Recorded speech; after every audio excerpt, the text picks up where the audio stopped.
I feel very I feel very hopeful. Our partners feel very hopeful. We're not naive, so we know that this is basically perpetrators of human rights violations sitting down and negotiating. And we also know that this is not the first time that has happened in Colombia. It has happened quite many times, and as you're aware, there's still an internal armed conflict, so it hasn't really solved that. But in this case, I'm very hopeful because the process has been far more serious than before.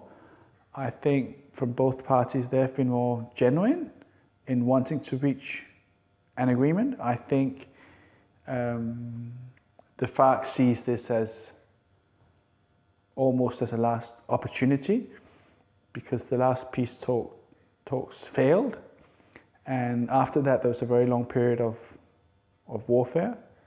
And I think they know that if they fail this time, the public opinion will not be ready to see another round of peace talks.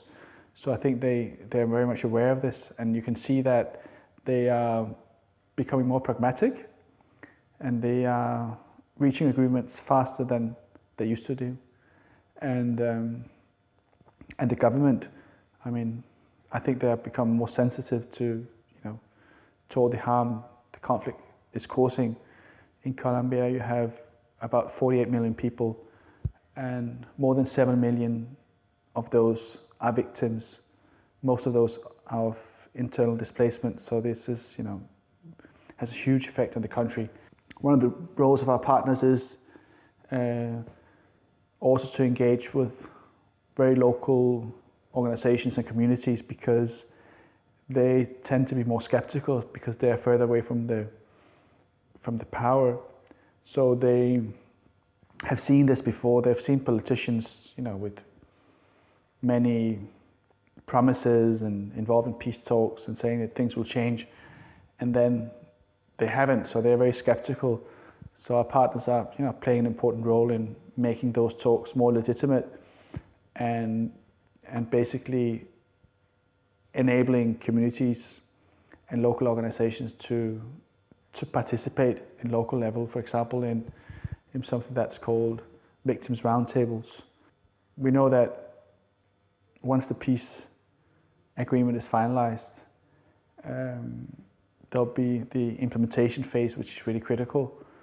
So, we're preparing ourselves to get engaged with the Truth Commission, with the peace tribunals, with the work about missing persons, verification, so that we'll do our best to ensure that this is a success.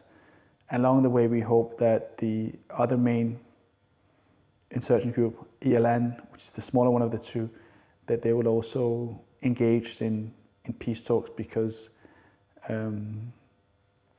if that doesn't happen, there could be, it would, first of all, would mean that there will still be, conflict in Colombia, but we're also aware that the state forces would not only go after them, but go after basically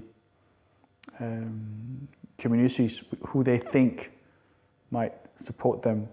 If we have the peace agreement, then it would also allow us to, focus on the very important issue of inequality in Colombia, and we see a clear link between the internal armed conflict and inequality. Colombia has one of the highest levels of inequality in the world, both in terms of wealth, income, and land distribution. So that's something we're working with, and we are making that link between inequality and conflict and peace building.